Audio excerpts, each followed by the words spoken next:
Astaghfirullah. Bismillahirrahmanirrahim.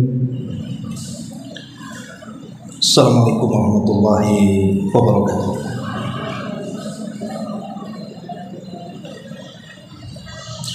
Alhamdulillah wassalatu wassalamu ala rasulillah wa ala alihi wa sahbihi wa mawalah wa la hawla wa la quwwata illa billahi wa ba'd. Alhamdulillah, segala puja dan puji hanya milik Allah subhanahu wa ta'ala. Salawat dan juga salam tetap kita hadiahkan kepada Rasul kita Nabi besar Muhammad sallallahu alaihi wa ala alihi wasallam. Pembahasan di pagi hari ini kita akan membahas tentang sebab-sebab yang disebutkan para ulama tentang asbab ziyadatir rizki, sebab-sebab bertambahnya rizki. Terutama sekarang tentu berada di bulan Sya'ban, bulan di mana seluruh amalan kita diangkat dan dosa-dosa kita diampuni Allah subhanahu wa ta'ala.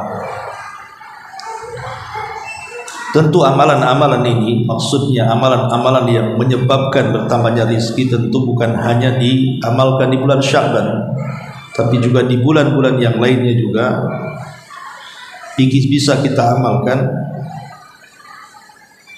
karena perkara-perkara ini yang bisa mendatangkan rizki Allah subhanahu wa ta'ala. Taib, tidak memperpanjang mukadimah, langsung saja. Yang pertama adalah al-istighfar. Banyak memperbanyak istighfar kepada Allah subhanahu wa ta'ala.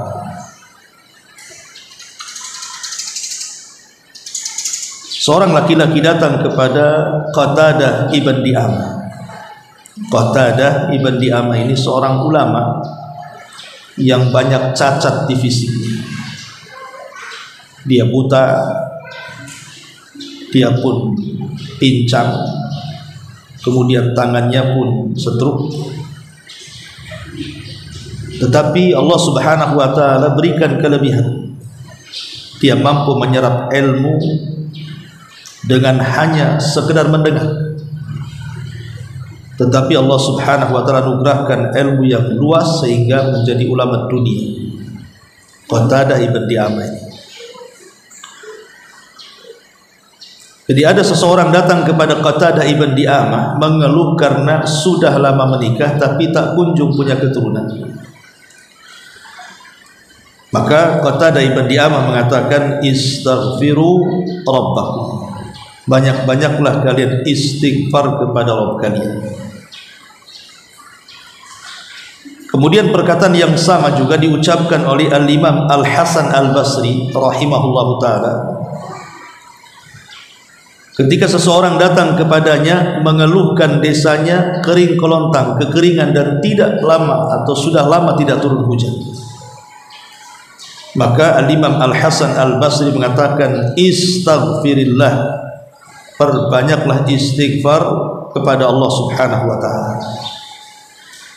Kemudian beliau membacakan ayat surah Nuh, faqultu astaghfiru rabbakum innahu kana ghaffara yursilis sama alaikum midrar. Aku katakan kepada kalian, perbanyaklah istighfar kepada Rabb kalian, karena dia zat yang maha pengampun. Dengan sebab itu Allah akan hujani kalian. Dari sini kita tahu bahwa istighfar itu pembuka rizki. Bahkan dikatakan pembuka rizki yang paling cepat.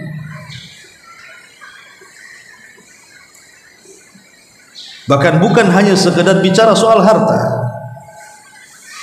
Tapi rizki-rizki yang lainnya juga akan menyusul dari manfaat istighfar itu. Salah satunya tadi bisa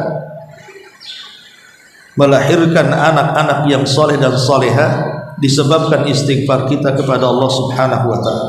Jadi kalau kita ini diuji oleh Allah Subhanahu wa ta'ala, mungkin anak-anak kita masih nakal, tidak menurut kepada orang tua, maka salah satu solusinya adalah perbanyak istighfar. Karena boleh jadi anak itu nakal kepada kita disebabkan dosa kita, dan kita tidak tahu. Lah, karena kita tidak tahu anak kita ini tidak nurut kepada kita, ataupun boleh jadi mungkin sampai tingkat durhaka kepada kita, itu disebabkan karena kesalahan kita, dosa kita ketika mendidik anak kita. Makanya dengan istighfar itu bisa merubah anak kita biidznillah dengan izin Allah Subhanahu wa ta'ala. Ini yang pertama. Yang kedua, at-tawakkul 'ala Allah azza wa jal ma akhdil asbabi. Bertawakal kepada Allah, tetapi bukan hanya bertawakal menyandarkan diri saja kepada Allah, tetapi juga ambil sebab. Bertawakal dan mengambil sebab. Dan itu ditunjukkan dalam sebuah hadis dari Umar bin Khattab radhiyallahu anhu. Nabi sallallahu alaihi wasallam bersabda, "Lau annakum kuntum tatawakkaluna 'ala Allah haqqa tawakkuli la ruziktum kama turzaqut tayr taghdu himasan wa taruhu bitana." Kata Nabi SAW, kalau kalian betul-betul tawakal kepada Allah dengan sebenar-benar tawakal. Tawakal itu artinya sidqul i'timad ala Allah, jujur dalam penyandaran diri kepada Allah. Jadi kata Rasul, kalau kalian betul-betul bertawakal kepada Allah dengan sungguh-sungguh, sungguh kalian akan diberikan rizki seperti burung yang keluar dari sangkarnya lapar, kemudian pulang sudah kenyang. Nah, siapa yang mengarahkan burung itu? Coba bayangkan, Bu, ada makhluk-makhluk selain daripada burung yang ada di dasar-dasar lautan, atau mungkin di dasar-dasar bumi. Nah, siapa yang menyampaikan rizki kepada makhluk-makhluk yang ada di dasar lautan, di dasar bumi itu?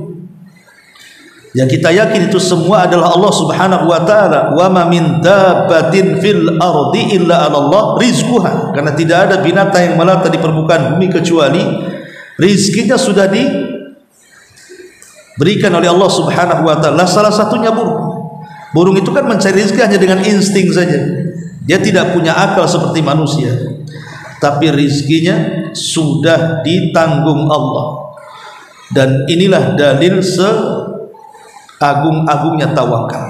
Burung itu hanya pergi tawakal, yang penting mencari sebab, cari makanan, dan Allah hantarkan ke tempat makanan, berangkat lapar, pulang pula sudah kenyang. Lah, harusnya kita lebih cerdas dibandingkan burung, karena banyak orang-orang yang takut akan rizki itu ketika tidak tawakal kepada Allah Subhanahu wa ta'ala. Kemudian yang nomor 3, al-mutaba'atu bainal haji wal umrah. Seseorang yang melaksanakan haji ataupun umrah, kata Nabi SAW, tabi'u bainal haji wal umrah fa innahuma yanfiyani dhunub wal faqr kama yanfil qir khabathal hadid wal dhahab wal fiddah. Ikutilah antara ibadah haji dan umrah, karena keduanya bisa menghilangkan dosa dan bisa menghilangkan kefakiran. Ini yang harus ditanamkan kepada orang-orang kaya, yang Allah berikan rizki luas kepada mereka, tapi tidak kunjung haji dan umrah. Karena ada orang-orang berpikir kalau haji itu menghabiskan biaya sekian, apalagi haji plus gitu kan.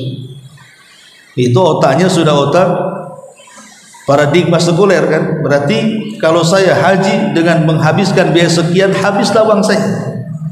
Atau umroh dengan biaya sekian, habislah uang saya. Padahal Allah jamin rizki orang yang haji dan umroh itu pasti Allah akan ganti. Karena di sini Rasulullah SAW mengatakan, haji dan umrah itu bisa menghilangkan dosa dan kefakiran. Jadi tidak perlu takut, bismillah saja. Justru orang-orang yang mengulur-ngulurkan ibadah haji padahal dia sanggup dan bisa melaksanakannya, kesehatannya ada, biayanya ada, waktunya ada, kemudian tidak berangkat.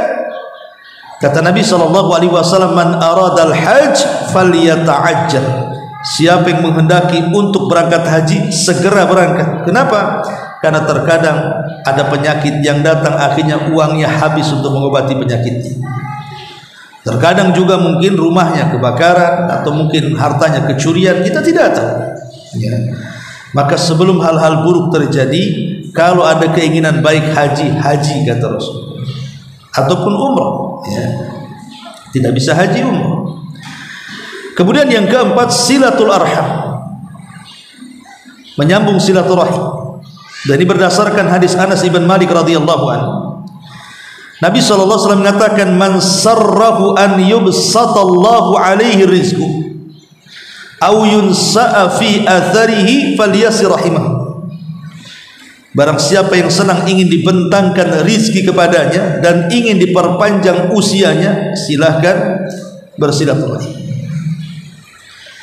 Dan silaturahim yang paling kuat membuka pintu rizki adalah birrul walidain, berbuat baik kepada kedua orang tua. Itu yang paling cepat ya. Kalau kita ingin rizkinya luas, berbuat baik kepada orang tua, nanti Allah mudahkan semuanya. Kemudian juga yang nomor 5 adalah as-sadaqah, bersedekah. Allah mengatakan, faman qudira alaihi rizqu falyunfiq.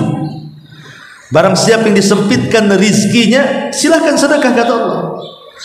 Justru menunjukkan bahwa kalau kita ini kesulitan ekonomi, malah kata Allah disuruh bersedekah supaya dimudahkan ekonominya. Makanya Allah Subhanahu wa taala berfirman dalam hadis qudsi itu, ya ibna adam anfiq unfiq alaika. Wahai anak Adam, berinfaklah, nanti ku ganti infak kalian. Bukan hanya nominalnya sebagaimana kita infakkan, bahkan berlipat-lipat. Kata Nabi SAW, ma naqasa min mali sadaqah bal yazdad bal yazdad bal yazdad. Tidak akan berkurang harta yang disedekahkan, bahkan bertambah dan bertambah, kata Rasul. Dan setiap pagi malaikat akan mendoakan kita dan mengatakan, ya Allah, berikan harta yang banyak kepada siapa yang suka berinfak di pagi hari. Dan ini perkara ma'ruf ya, perkara yang sudah diamalkan banyak para ulama dan berhasil ya. Memang betul-betul orang yang bersedekah itu dimuliakan. Kemudian yang nomor 6, al-mudawamatu alal ibadah.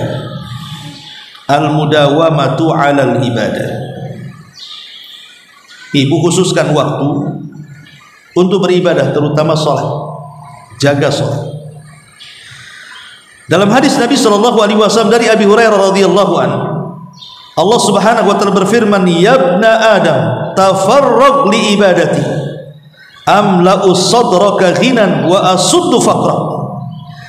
Wahai anak Adam, berikan waktumu untuk beribadah kepada. Kasih waktu. Sesibuk apapun kita dengan dunia, kasih waktu untuk melaksanakan sholat, terutama sholat-sholat wajib. Jangan sampai telat, jangan sampai ditinggalkan, apalagi ditambah dengan sholat-sholat sunnah. Maka Allah mengatakan, wahai anak Adam, berikan waktu luangmu untuk ibadah kepadaku, aku akan penuhi hatimu dengan kekayaan dan aku akan tutup kefakiran. Bahkan sebagian ulama mengatakan, 3 amalan yang sudah mujarrab, 3 amalan yang sudah mujarrab artinya sudah terbukti, diamalkan dari generasi ke generasi oleh kalangan salaf, orang-orang saleh, bahwa kalau kita berusaha mendawamkan 3 amalan ini, maka betul-betul pintu rezeki itu akan dibuka. Pertama, memperbanyak istighfar, yang kedua birrul walidain, dan yang ketiga jaga sholat.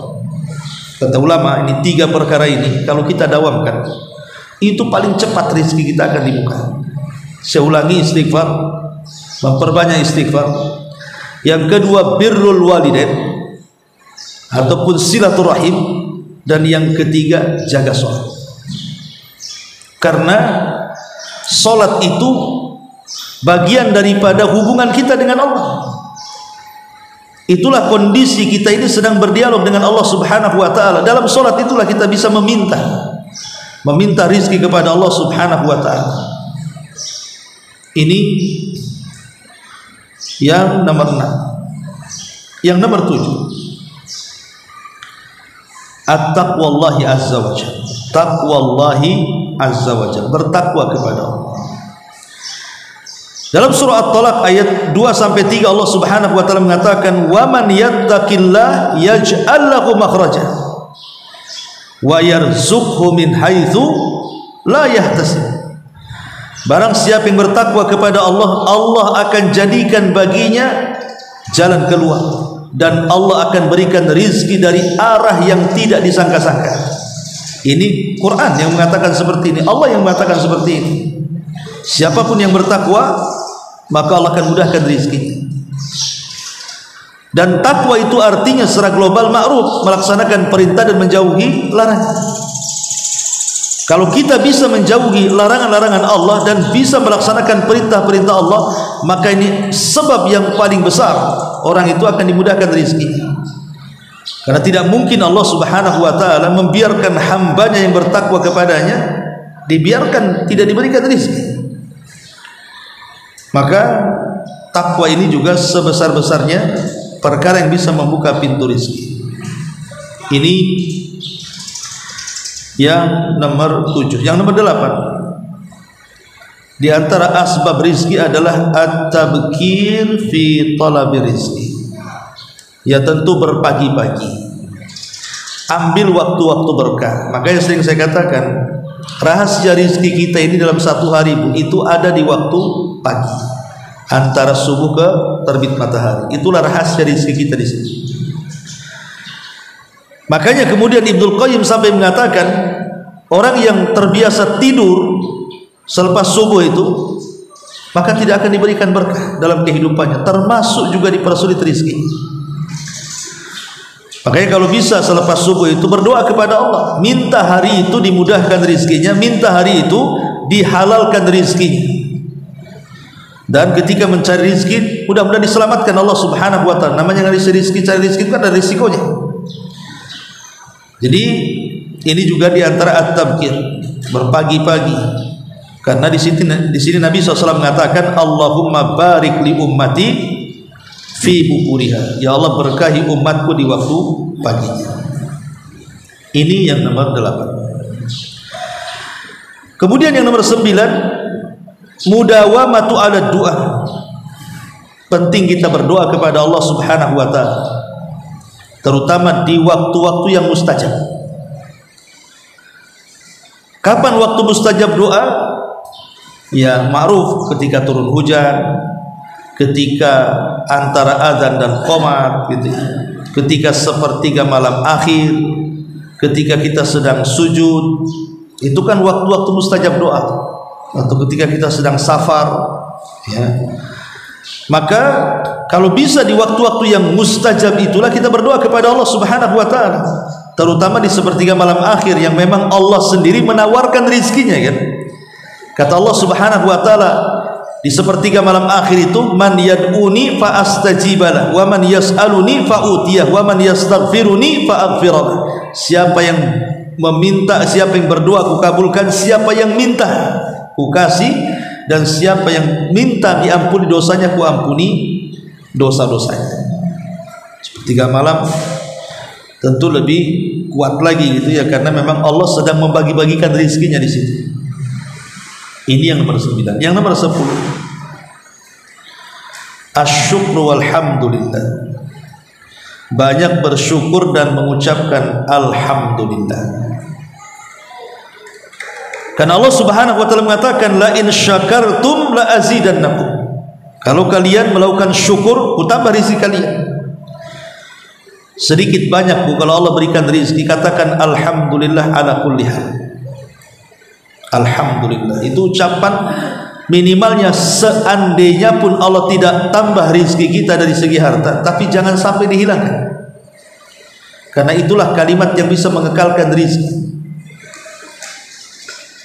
Kemudian yang nomor 11 al-ihsan ila du'afa. Al-ihsan ila du'afa, berbuat baik kepada orang-orang yang lemah. Bersyukur Bu kalau di sekitar kita itu ada orang miskin, ada orang yang bisa dibantu, karena dengan sebab mereka lah rizki kita ini dimudahkan. Dan itu berdasarkan lisan Nabi. Kata Nabi SAW, hal tungsaruna wa turzakuna illa bidu'aifikum. Bukankah kalian ditolong dan diberikan rizki karena ada orang-orang lemah di antara kalian? Maka kalau ada orang-orang yang lemah di sekitar kita, bersyukur karena kita bisa membantu mereka. Dengan sebab membantu mereka itu ekonomi kita dimudahkan. Ya, jadi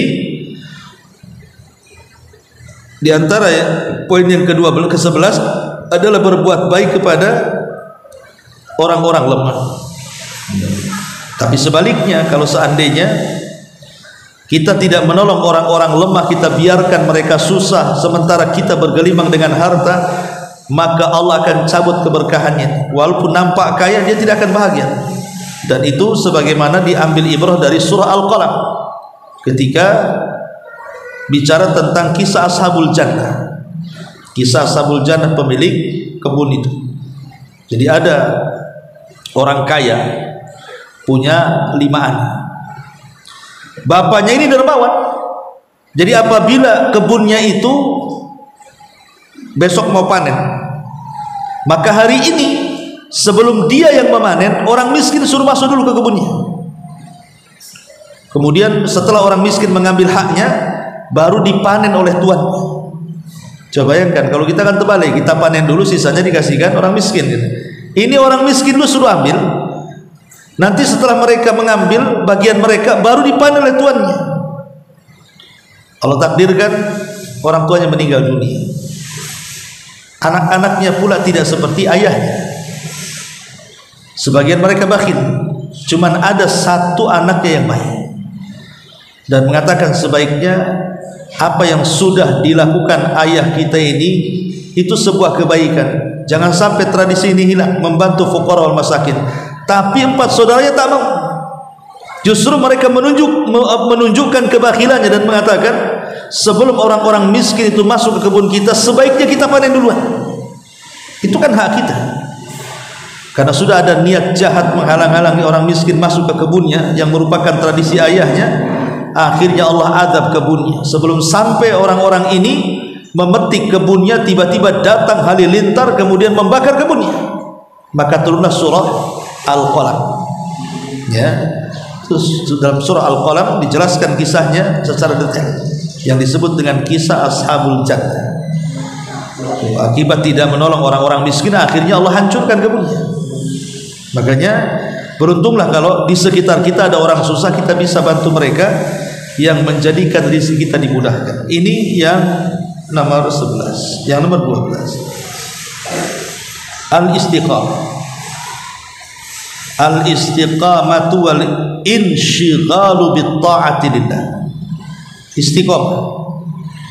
Istiqamah dalam ketaatan. Karena istiqamah ini juga kata para ulama berdasarkan ayat Al-Quran juga menunjukkan bahwa penyebab turunnya rizki. Istiqamah dalam ketaatan, istiqamah dalam ibadah kepada Allah Subhanahu wa taala, ini bagian daripada takwa juga sebenarnya. Kemudian yang nomor 13, az-zawaj, menikah bagi yang belum menikah. Karena Allah Subhanahu wa taala mengatakan, wa ankihul ayyama minkum was-salihina min ibadikum wa imaikum iyakunu fuqara yughnihimullahu min fadli wallahu wasi'un alim. Nikahkanlah orang-orang yang sendirian di antara kalian, entah gadis, entah duda, entah janda, pokoknya yang bersendirian di antara kalian, dan hamba-hamba yang soleh di antara kalian. Jika mereka fakir, Allah berikan kekayaan, dan Allah maha luas dengan kekayaan. Jadi menikah itu sebab sebab ditambahnya rizki, karena Allah yang mengatakan iyakunu fuqara yughnihimullah, kalau mereka fakir pasti Allah cukupkan. Kemudian yang nomor 14, as-salatu wa dzikr, memperbanyak salat dan zikir, memperbanyak salat dan zikir. Kemudian juga yang nomor 16, as-sidqu fit tijarah, jujur dalam berniaga. Kata Nabi SAW, al-bayyi'ani bil khiyar man lam yatafarraqa, atau qala hatta yatafarraqa, fa in sadaqa wa bayyana burika lahuma fi bai'ihima, wa in katama wa kadaba muhiqat barakatu bai'ihima. Kata Rasul, al-bayyi'ani bil khiyar, yang namanya orang penjual dan pembeli itu sebelum ada akad yang jelas maka ada pilihan, bisa meneruskan, bisa membatalkan. Jika dua-duanya antara pembeli dan penjual itu jujur, kemudian dijelaskan apa adanya, tidak ada unsur gharar, maka diberkahilah perdagangan keduanya. Tapi kalau seandainya satu di antara dua atau dua-duanya berdusta, menyembunyikan sesuatu, muhiqat barakatu bai'ihima, Allah cabut berkah dari keduanya. Makanya hati-hati kalau ibu belanja ke pasar itu, kalau bisa jadi orang yang disabdakan Rasul, rahimallahu imra'an samhan idza ba'a wa samhan idza ishtara. Semoga Allah merahmati orang-orang yang memudahkan, baik ibu di posisi penjual, baik ibu di posisi pembeli, dimudahkan semua, jangan dipersulit ya, karena itu bisa mencabut berkah. Harusnya dari pasar ibu pulang itu Allah mudahkan rezekinya, malah dipersulit pula rezekinya. Kenapa? Karena kecurangan dalam jual beli tadi. Kalau bisa dalam jual beli itu ada unsur sedekahnya walaupun kecil, dan kalau bisa tidak ada yang tahu kecuali Allah sedekahnya. Umpamanya ibu beli sesuatu, kemudian ada kembalian, sudah, kalau hanya kembalian 500 perak, 1000, dah bismillah saja, itu kan sedekah ya. Atau ibu sebagai penjual, orang itu umpamanya pesan 1 kilo, ibu tambahnya setengah ons sedikit, dia nggak tahu, nah itu justru diberkahi itu yang gitu tuh. Tetapi kalau dipersulit, nah itu juga dipersulit juga ekonomi kita. Jadi karena di antara sulitnya ekonomi adalah ketika Rasul mengatakan malam yang kusul mikyala wal mizan illa ukhidu bisinin wa syiddatil maunati wa jawri sultani alaihi. Ketika orang itu mulai curang dalam berdagang, entah mengurang-urang takaran begitu seterusnya, kecuali Allah akan kuasakan kepada mereka paceklik yang berkepanjangan, ekonomi yang sulit, dan penguasa yang zalim. Jadi masalah jual beli juga mempengaruhi bu rezeki di rumah tuh. Jadi bu kalau ke pasar, kalau bisa selipkan sedekah walaupun tak banyak, supaya pulang itu diluaskan rezekinya. Kemudian juga di antara pintu-pintu rizki adalah al-akhdhu bil asbabil kasbi, mencari sebab pekerjaan. Ya harus cari kerja kalau ingin dapat rizki. Kalau enggak kerja cuma dapat rizki. Ya memang ada rizki itu yang sifatnya dicari, ada yang sifatnya tidak dicari. Ya, ada rizki itu yang datang sendiri, kita tidak pungkiri. Tapi ada rizki yang harus dicari. Makanya kemudian perlu juga kita mengambil sebab dengan cara mencari pekerjaan, dan dengan cara memperbanyak doa tentunya ya, supaya setiap pekerjaannya juga diberkahi oleh Allah Subhanahu wa ta'ala. Inilah di antara poin-poin yang disebutkan para ulama tentang seseorang itu bisa membuka pintu rizki dengan amalan-amalan itu. Taib. Adapun berkaitan dengan rizki, ini juga penting kita bahas. Pertama, bahwa di sana ada sabab, ada al-musabbab. Rizki itu terkait dengan dua perkara, sebab dan yang memberikan sebab. Ibu jangan berpikir mencari rizki itu bersandar kepada sebab. Jangan. Ketika kita mengharap rizki dari Allah itu jangan sandarkan kepada sebab, tapi sandarkan kepada yang membuat sebab, Allah Subhanahu wa ta'ala. Karena ada orang yang yakin dia akan untung dengan kalkulasi dia, dengan kalkulator di kepala dia, dengan modal yang ada, dengan skill yang ada. Kemudian dia menghayal, ini kalau saya tanam modal di sini, tanam saham di situ, dengan usaha seperti ini, dengan hitung-hitungan matang. Tapi ketika dia bersandar kepada sebab itu, betapa banyak orang yang gagal di jalan. Hitung-hitungannya sudah matang, modalnya sudah ada, skillnya sudah ada, tapi juga tidak berhasil. Kenapa? Karena yang ngasih rizki bukan sebab, tapi yang ngasih rizki itu yang buat sebab, Allah Subhanahu wa ta'ala. Sandarkan kepada yang buat sebab. Tawakal dulu kepada Allah, baru sandarkan kepada sebab. Jangan menyandarkan kepada sebab, baru setelah itu tawakal kepada Allah. Salah. Kalau sudah bangkrut, ya sudah, mau diapakan lagi kita? Lah, kok gitu? Ya.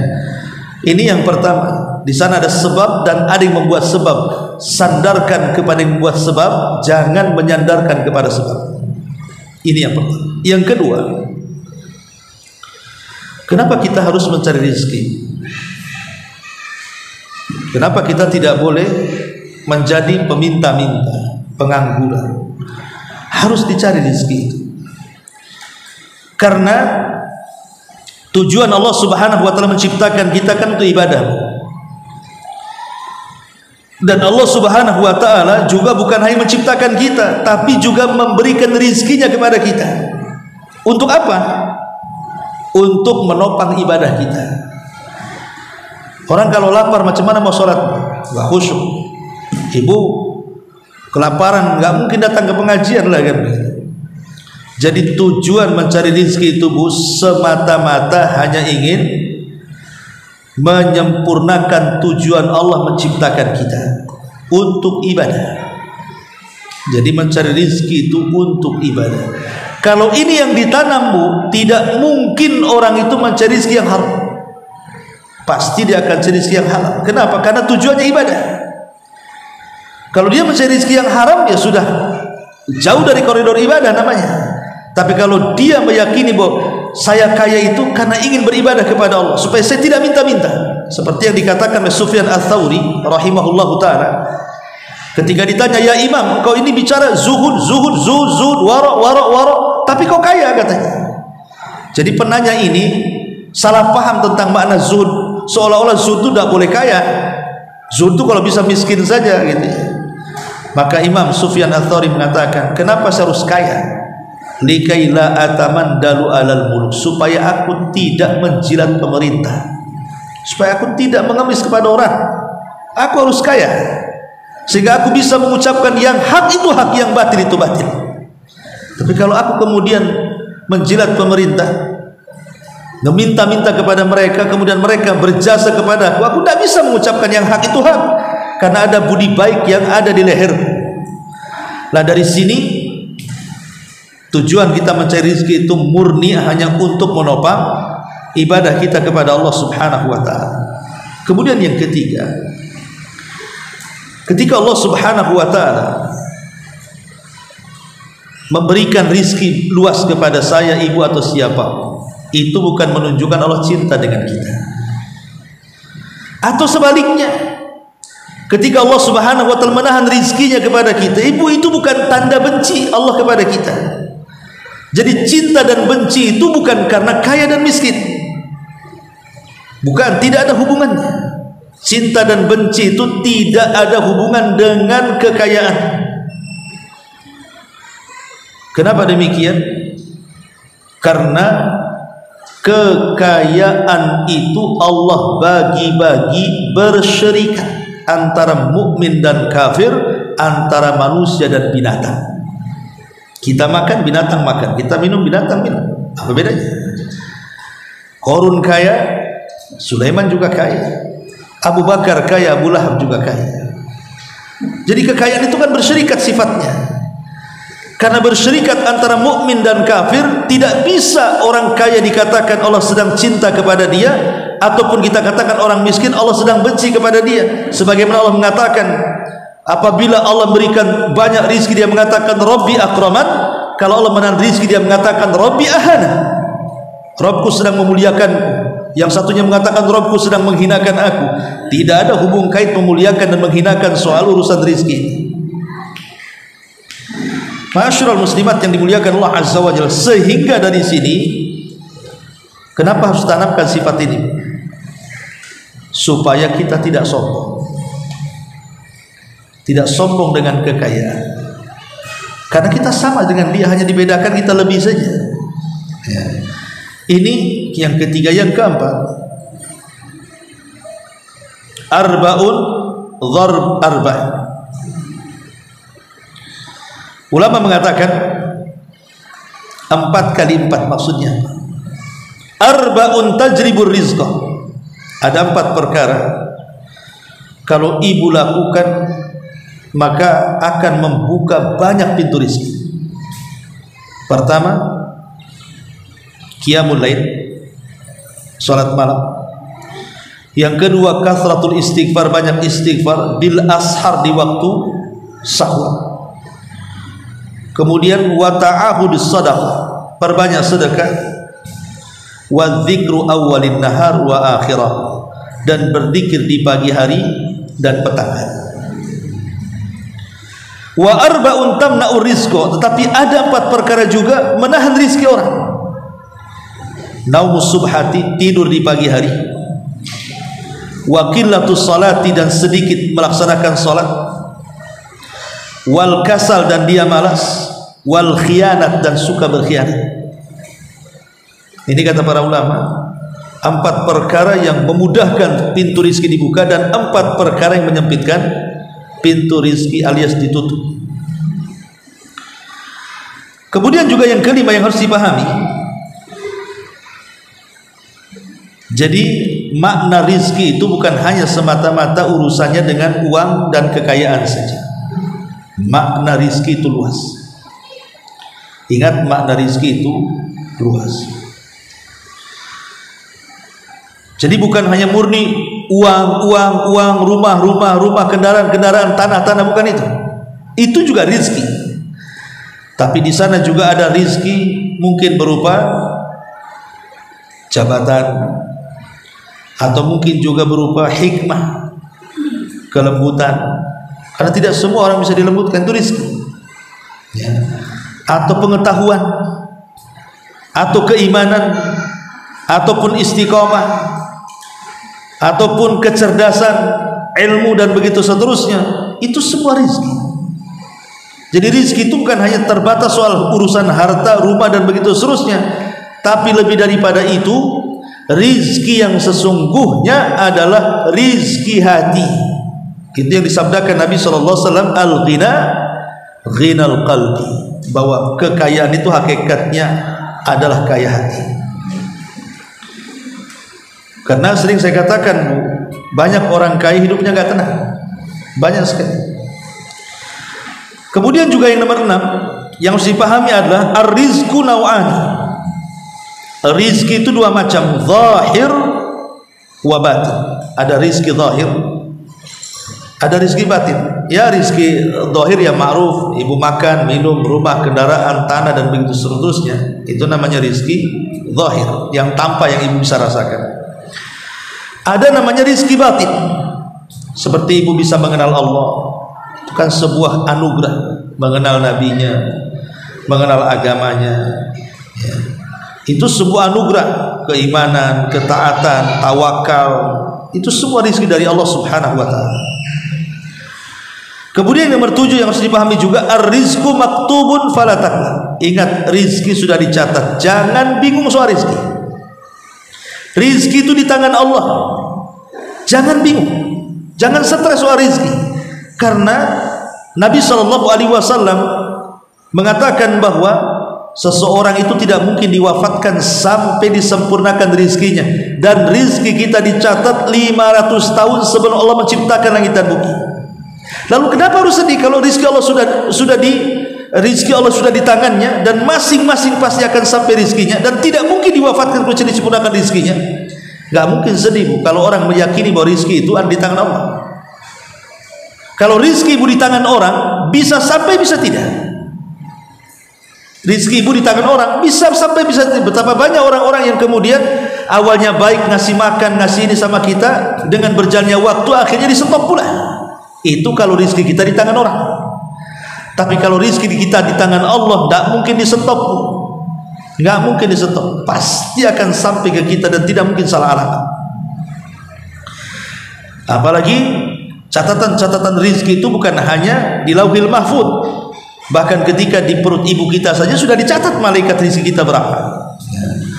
Ini yang nomor 7. Yang nomor 8, bahwa manusia ketika mencari rizki itu ada 3 macam. Pertama, seseorang yang disibukkan mencari rizki dan melupakan kehidupan akhirat, sama sekali gak peduli. Pokoknya dari pagi ke pagi itu otaknya dunia, duit dan begitu seterusnya. Nggak ada kepikiran sholat, kepikiran ibadah, nggak ada. Jadi murni tujuannya dunia. Orang ini celaka. Kalau orang yang seperti ini pasti celaka. Kemudian yang kedua sebaliknya, betul-betul dia mencari agama itu, mencari rizki itu hanya untuk akhiratnya saja. Pokoknya kalau di pagi hari sudah ada yang bisa dimakan, kemudian dia pun merasa aman dan keluarganya, kemudian dia juga sehat badannya dan bisa beribadah kepada Allah, sudah cukup bagi dia. Karena inti dia hidup itu hanya untuk beribadah kepada Allah Azza wa Jalla. Maka ini orang-orang yang beruntung. Lah kelompok yang ketiga ini berusaha untuk menyeimbangkan, ya separuh dunia separuh akhirat. Tetapi ini mustahil. Kalau ada ibu ngomong begini, Ustaz saya sih mau seimbang aja lah dunia akhirat, saya katakan dusta. Ibu tidak bisa menyeimbangkan dunia akhirat. Gimana caranya? Emang ibu sholat satu hari, kalau dikumpulkan nih, anggaplah setiap sholat ibu 10 menit kali 5, ya baru berapa? Belum 1 jam kan gitu. Lah sementara kemudian ibu bekerja berapa jam? Nggak bisa imbang. Ya kalau mau imbang ya sholatnya setengah hari, ya cari dunia setengah hari kan begitu. Ini nggak imbang. Belum kemakan tidurnya, belum kemakan makannya, belum kemakan minumnya, belum kemakan ngobrolnya, mana bisa imbang? Pasti akan terkalahkan. Imma terkalahkan dunianya atau terkalahkan akhiratnya. Jadi menyeimbangkan itu suatu yang mustahil. Makanya ketika kita membahas doa sapu jagat, Rabbana atina fid dunya hasanah wa fil akhirati hasanah wa qina adzabannar, minimalnya mintalah akhirat itu 2/3 dan 1/3 dunia. Dan Rabbana atina fid dunya hasanah 1/3 wa fil akhirati hasanah 1/3 wa qina adzabannar 1/3. Dari 3/4 ini, 2 meminta akhirat dan 1 meminta dunia.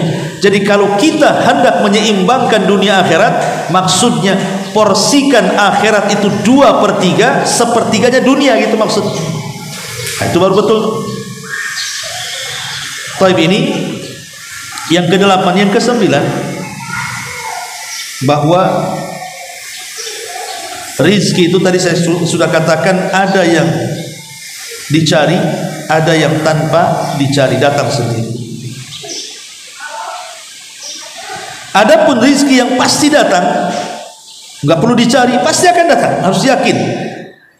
Tetapi ada rizki itu nggak bisa dicari, harus ada rizki itu yang tidak datang sendiri, harus dicari gitu ya. Makanya penting juga seseorang itu meminta kepada Allah. Kalau rizkinya itu memang tanpa harus dicari, berarti itu fadlun minallah, itu karunia Allah kepada kita. Tetapi kalau memang rizki itu harus dicari, maka itulah keadilan Allah. Jadi 1 karunia dan 1 keadilan. Karena manusia harus mencari rizki. Kemudian yang nomor 10, ingat bahwa takdiru rizki qabla khalqis samawati wal ardh. Wajib al-ilmu anna Allah huwa alladhi qaddara al-maqadir wa qasama al-arzaq wa haddada al-ajal qabla an yakhluqa as-samawati wal ardi 50,000 sana. Yang nomor 10, ingat bahwa semua tadi sudah saya katakan, rizki Allah itu sudah ditakdirkan, dan Allah sudah membagi-bagi rizki secara adil sebelum Allah menciptakan langit dan bumi 500 tahun lagi. Dan inilah yang menjadikan ketenangan dalam hati kita. Kalau kita yakin bahwa Allah tidak mungkin membagi rizki kecuali dengan seadil-adilnya, maka hidup kita tidak akan dipenuhi hasad. Gak akan hasad sama orang, gak akan.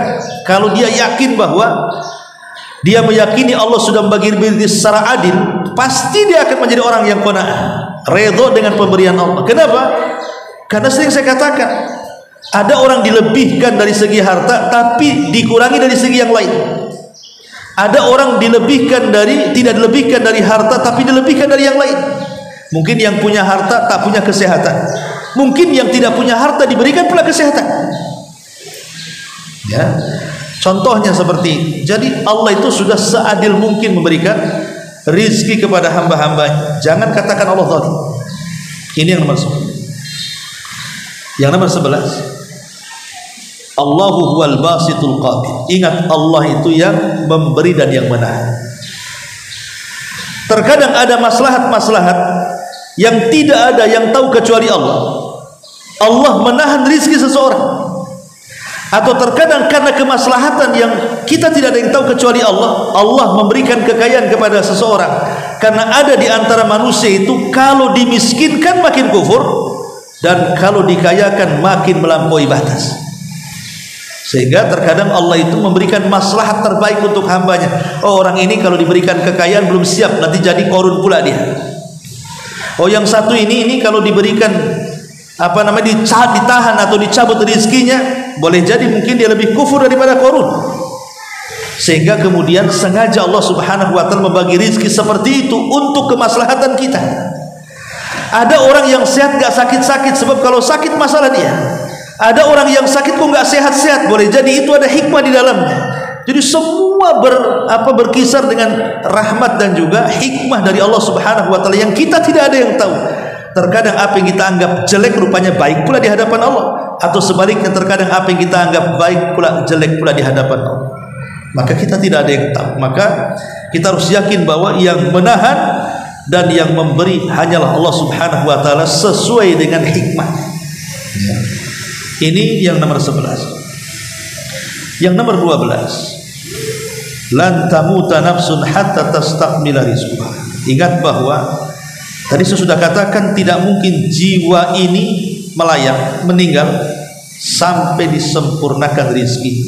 Dari sini kata Nabi, wa ajmilu fit talabi, maka perbaiki cara mencarinya. Kita yakin bahwa rizki kita dicatat, rizki kita di tangan Allah, dan rizki kita pasti akan diberikan kepada kita. Tapi ingat, carilah atau ambillah rizki itu dengan cara yang baik. Sebab walaupun kita dengan cara yang culas, curang, jahat ketika mengambil rizki, yang satunya betul-betul dia mencari ciri rizki itu dengan cara halal, baik dan juga mulia, itu hasilnya sama. Lalu kalau hasilnya sama, buat apa buat jahat? Oh, hasilnya juga sama. Saya buat jahatnya segitu juga dapatnya, saya buat baik segitu juga dapatnya, karena semua sudah dicatat. Lalu apa hikmahnya atau apa masalahnya harus berbuat jahat dalam cara mencari rezeki itu? Semuanya sama, sudah ditakdirkan. Sehingga tumbuhlah sifat qanaah jadinya. Jadi tidak tergesa-gesa. Ya. Dan yang terakhir,